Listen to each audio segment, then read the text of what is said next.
大家睇住咯，呢個咧就係全網好火爆嘅粟米嘅新食法，好多人咧都未食過，連見咧都唔一定見過噶，口感咧真係好特別。首先我哋準備2條甜粟米，將呢個外皮咧全部將佢搣乾淨。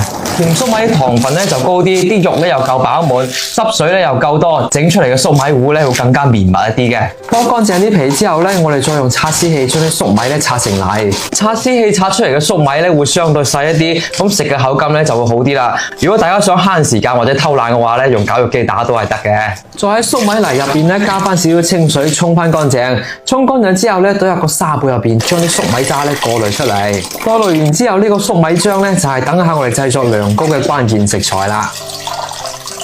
呢個炸出嚟嘅粟米渣咧，千祈唔好急住掉啦，陣間咧仲好有用噶。直接喺入邊加翻少少糯米粉同埋白糖，將佢哋全部攪勻，再將佢搓成麵團。再搣成一嚿嚿之後咧，放入平底鍋入邊煎一煎佢。咁樣我哋香甜軟糯嘅粟米糍粑咧就搞掂啦。營養又美味嘅點心真係一舉兩得。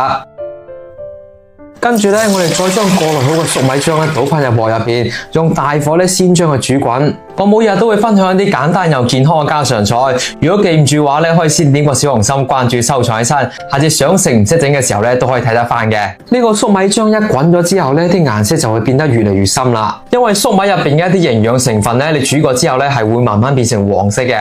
滾到好似咁樣起晒大泡嘅時候咧，我哋就將呢個火候調到中細火，慢慢去滾。因為粟米入邊咧係有好多澱粉嘅，隨住我哋慢慢加熱之後咧，佢就會變成糊仔咁，凍咗之後咧就變成涼糕啦。所以到咗呢一步咧，我哋要不停咁去攪住佢，如果唔係黐底燶咗咧，成鑊嘢就報廢咗啦。大家會發現搞到後邊咧會越嚟越結嘅，揾隻殼提起身咧好似倒三角形咁樣，咁就講明我哋嘅粟米漿咧就煮好啦。跟住咧直接倒入碗入邊，放入冰箱等佢自然冷卻。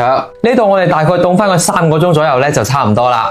凍咗之後嘅粟米涼糕咧，金黃咁，摸起身滑捋捋嘅。呢一步咧就建議大家倒喺水入邊操作啦。水嘅浮力咧可以等呢個涼糕更加容易脫膜，就冇咁易爛嘅。咁樣整出嚟嘅粟米涼糕咧彈下咁，但係咧又好嫩滑喎。每一啖咧都可以感受到嗰啲粟米好香甜嘅味道。如果呢個時候食唔慣嘅朋友咧，可以灑翻少少白糖或者淋翻啲蜂蜜都係冇問題嘅。簡單又營養，自己喺屋企整嘅粟米涼糕咧，放心過出邊買嘅好多。最緊要係佢冇任何嘅添加劑，仲可以俾細路仔咧補充蔬菜嘅營養。學識咗咧，快啲做俾屋企人試一試啦！